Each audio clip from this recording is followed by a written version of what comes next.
શ્રીરામ બધા મિત્રો મિત્રો આપણે જો આજે એડામાં પાણી ચાલુ કરવાનું છે. કાલે આપણે જો હાથે આવી નાખ્યું હતું. આજે જો પાણી ચાલુ કરવાનું છે. તો અહીંયા ગેટ છે. ગેટ આપણે જો ખોલી નાખ્યું પહેલાં.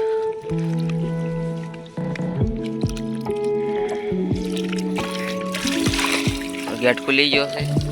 એટલે આપણે ગેટ ખુલ્લો છે ત્યાં કાચ દઈએ એટલે પૂરું પાણી આવી જાય. અડધું પાણી અહીંયા નીકળશે એટલે આપણે ત્યાં વાસવા જવું પડશે. તો થોડું ખરખું કરવું પડશે. આપણે પાવડો લાવતા ભૂલી ગયા છીએ. એટલે પાવડો લેવા જવું પડશે. હવે આપણે જો અહીંયા ગેટ બંધ કરી દીધો છે. ગેટ બંધ કરી દીધો એટલે જો અહીંયા એડામાં બધું પાણી નીકળી ગયું છે. તો આ પાણી ઓલી બાજુ જતું હતું એ બંધ કરી દીધું એટલે જાતું બંધ થઈ ગયું. આપણે ત્યાં આવીને બીજું પાણી નીકળ એ આપણે ગેટ જે ખોલવાનું છે એટલે એ પાણી ઓલ કર્યું જશે જે મકાઈ પાવાની બાકી છે. ચાલો આપણે ગેટ આપણે જો આવડો આ ગેટ ખોલવાનો છે. જો આવડો આવું ઢાંકણા વાળો આપણે આ પાણીથી ખોલવો પડે. પાણી આવવાનું ચાલુ થઈ ગયું.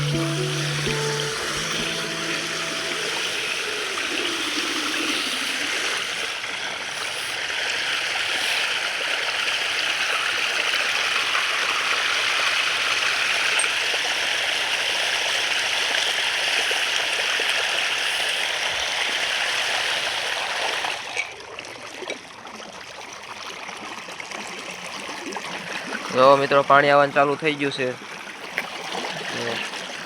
પાણીનું પ્રેશર જો ઘડીક પ્રેશર રહેશે પછી ઓછું થઈ જશે.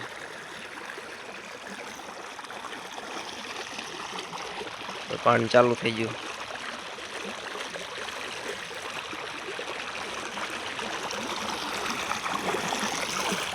ઓલી બાજુ મકાઈમાં જાય છે. જો આ બધે ફૂટવા માંડ્યું. ઘડીક પ્રેશર રહેશે ઘડીક તો આવું થવાનું.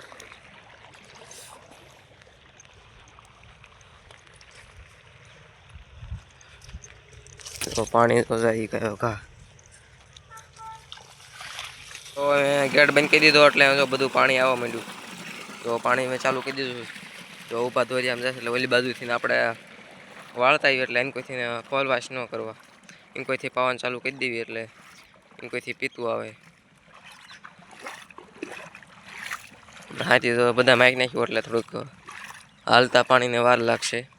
એક મોટરનું તો આપણે પછી પાણી ચલાવ્યું એટલે બે મોટરનું નથી, એક મોટરનું પાણી જાય છે. જો પાણી પૂજી ગયું અહીંયા તો આપણો અહીં શેનાડો થાય ત્યાં કે નિમ્નમાં જે પડ્યો છે પાણી જો ચાલુ કરી દીધું. જો પાણી મીધું તો એ હટ હાલે છે પણ થોડુંક જે સરખું કરવું પડશે. જો આવું રહી જાય એવું સરખું કરવું પડશે એટલે બધું પી જાય. તો પાણી તો મીધું હટ હાલે છે જાય છે ગાયો ઘા. મિત્રો જો અહીંયા લાઇટ વહી ગઈ છે. પાણી આવતું બંધ થઈ ગયું. કેરો પણ ભરાઈ રહ્યો છે.